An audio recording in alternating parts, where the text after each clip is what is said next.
ప్రపంచాన్ని తన వేలి మీద ఆడించిన వాడు, తన డాన్స్‌తో భూమిని పులికింపచేసిన వాడు. 'The legend' Michael Jackson. కానీ అతనికి ఒక వింత కోరికుండేది. అదేంటంటే 150 ఏళ్ళు బతకాలని. అవును. చావును ఓడించాలని యుద్ధం ప్రకటించాడు. తన ఇంటి దగ్గరే 24 గంటలు కాపలాగా 12 మంది డాక్టర్లు, శరీరం చెక్కు చెదరకుండా 15 మంది ట్రైనర్లు.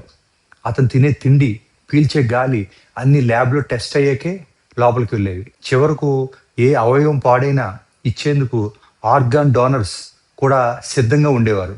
కానీ ప్రకృతి లెక్కలు వేరుగా ఉన్నాయి.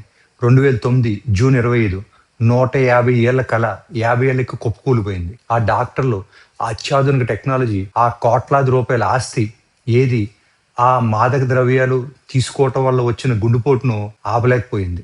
జాక్సన్ చనిపోయిన నిమిషాల్లోనే గూగుల్, ట్విట్టర్, వికీపీడియా సర్వర్లు క్రాష్ అయ్యాయి. ప్రపంచమే స్తంభించిపోయింది. చావును సవాల్ చేసిన వ్యక్తిని చావు చిరునవ్వుతో పలకరించి తీసుకుపోయింది. ఇక్కడ మనం ఒక నిజాన్ని ఒప్పుకోవాలి. జాక్సన్ లాంటి వాడే ఏమీ పట్టుకోలేకపోయాడంటే మరి మనం ఎవరి కోసం సంపాదిస్తున్నాం? పక్కవాడికి చూపించుకోవడానికి కొనే లగ్జరీ కార్ల కోసమా? కాస్త ఆలోచించండి. పోగు పెడుతున్న ఈ ఆస్తిలో మీ పిల్లల సమర్థత ఉందా? లేక మీ అభద్రతా భావం ఉందా? ఈ వారం మీ పిల్లలతో ఆడుకున్నారా? కనీసం మీకోసం మీరు 5% డబ్బునైనా మనస్ఫూర్తిగా ఖర్చు పెట్టుకున్నారా? మనం ఆస్తులు సంపాదిస్తున్నాం అనుకుంటాం. కానీ మనం సంపాదిస్తుంది కేవలం కాగితాలు మాత్రమే. ఆ కాగితాల మీద మన పేరు తాత్కాలికం. ఇది నా ఆస్తి అని నువ్వు గర్వపడ్డ ప్రతిసారి పైనున్న దేవుడు నిన్ను చూసి నవ్వుకుంటాడు. పెద్ద పెద్ద సైంటిస్టులు, మేధావులు సాధారణ సైకిల్ మీద తిరిగారు. గుర్తుంచుకోండి. ఐశ్వర్యవంతుడు అవడం తప్పు కాదు. కానీ కేవలం డబ్బుతోనే ఐశ్వర్యం వస్తుంది అనుకోవడం పెద్ద తప్పు.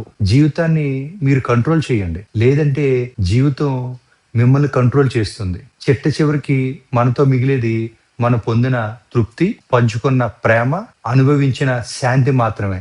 దురదృష్టం ఏమిటంటే ఈ మూడింటిని మీరు డబ్బుతో కొనలేరు. ఈ క్షణమే మీ వాళ్లకు కాస్త సమయం ఇవ్వండి. హాయిగా నవ్వండి. ఎందుకంటే శ్వాస ఆగిపోయాక వెనక్కి తిరిగి చూసుకుంటే బతికాము అని గుర్తుండాలి, కానీ దాచాము అని లెక్కలు కాదు. మీకు ఈ మాటలు నిజమనిపిస్తే కనీసం ఒక్కరికైనా ఈ వీడియో షేర్ చేయండి. ఎవరికో ఒకరికి ఇది కొత్త జీవితాన్ని ఇవ్వచ్చు. బతకడం అంటే శ్వాస తీసుకోవడం కాదు, ఆ శ్వాసను ఆస్వాదించడం. మీ జీవితంలో మీకు అత్యంత ఆనందాన్ని ఇచ్చే విషయం ఏమిటో నాకు కామెంట్స్లో తెలియజేయండి.